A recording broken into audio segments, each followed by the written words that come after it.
ჩვენ შემოვერთდით მარშ, რომლის მთავარი გმირები არიან ჟურნალისტები და რომლებიც კიდევ ერთხელ სთხოვენ ზიამაღლობელს შეწყვიტოს 13 დღიანი უწყვეტი შიმშილობა. ეს ძალიან მძიმე საპროტესტო და უმძიმესი პროტესტის ფორმა. ცხადია, მე ვიკითხე მისი ჯანმრთელობის მდგომარეობის შესახებ და მითხრეს, რომ ზიამაღლობელი ბევრს არ კონტაქტობს არც ადვოკატებთან, თქვათ კოლეგებთან საპატიმროდან, თუმცა არის მხნედ და არის სამედიცინო პერსონალის მეთვალყურეობის ქვეშ. უფრო მეტი იცის მისმა კოლეგამ, მე თურაძესთან გადავაკითხით, პირველ რიგში მაყურებელს ცხადი აინტერესებს, რა ვიცით, ბოლო მონაცემები, როგორ გრძნობს თავს ზიამაღლობელი, იმიტომ რომ 13 დღე არ არის სახუმარო საქმე, როგორია მისი ჯანმრთელობის მდგომარეობა. ადვოკატების ინფორმაციით, დღევანდელი ინფორმაციით, ის დღესაც საკმაოდ მხნედ გამოიყურებოდა და პროტესტის ფორმას ინარჩუნებს.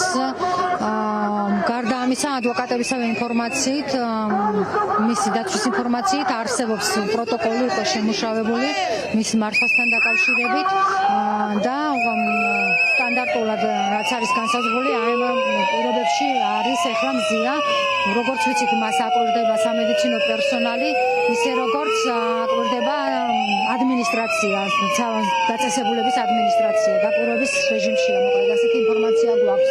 პრინციპში ჩვენ გავეცანით მის მიერ გამოგზავნილ წერილს, სადაც ის ამბობდა, რომ არ აპირებს შეწყვიტოს შიმშილობა და არ შიმშილობს, იმიტომ რომ რაღაც შეღავათები მიიღოს პატიმრობასთან დაკავშირებით, უბრალოდ ის იბრძვის თავისუფლებისთვის, დემოკრატიისთვის და მადლობაც გითხრა, მაგრამ თხოვნას, რომელიც მის კოლეგებს აქვთ მასთან, ის როგორც ჩანს ჯერ არ ითვალისწინებს.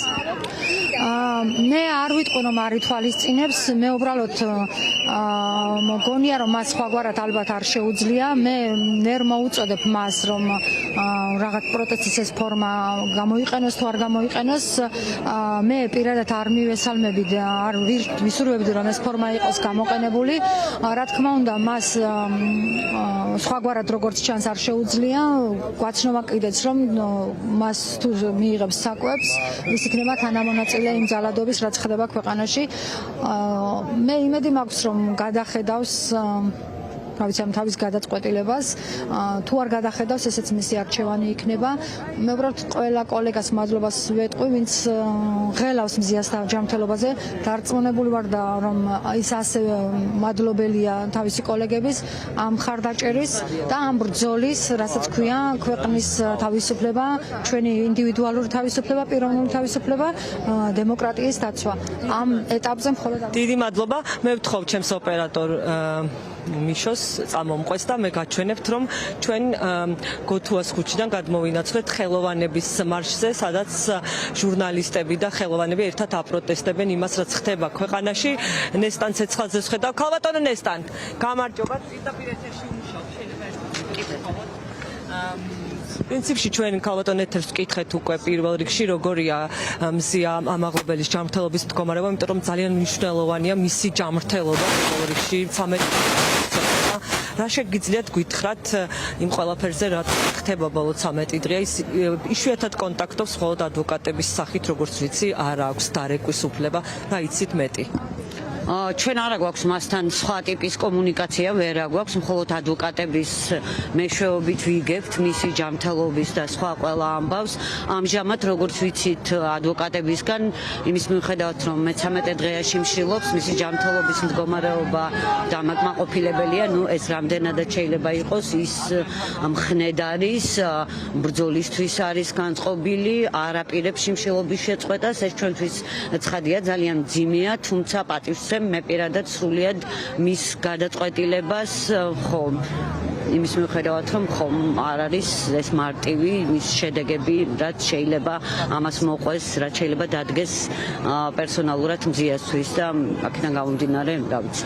გაგზავნილი გექნებათ ქალბატონ ზიამაღლობელთან, აი თქვენ კოლეგებთან ერთად მთელი არმია ჟურნალისტების, კრიტიკული მედიის და იმ ადამიანების, ვისაც გული შესტკივა იმაზე, რაც ხდება ამ ქვეყანაში, მათ შორის რეჟიმის პატიმარია ქალი ზიამაღლობელი. მასთან მე პირადად მაქვს ესეთი გზავნილი, მან მოგწერა წერილი, რომელშიც წერს, რომ ვიბრძოლოთ მანამ ვიდრე გვიანი არ არის და ვიბრძოლოთ ყველგან.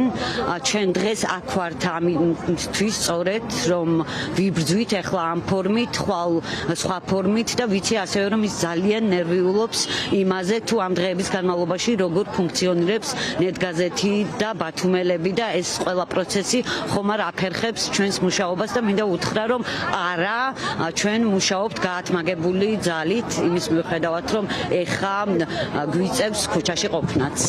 დიდი მადლობა. ჟურნალისტ ნესტან ცეცხლაძეს უსმენდით. ჩვენ ვრჩებით ახალ თეატრთან, სადაც გუშინდელი მოვლენებიდან მაყურებელს ნამდვილად დაამახსოვრდებოდა, რომ ამ თეატრსაც ყავს ერთი პოლიტიკური პატიმარი, რეჟიმის ტყვეების მსახიობი ანდრო ჭიჭირაძე.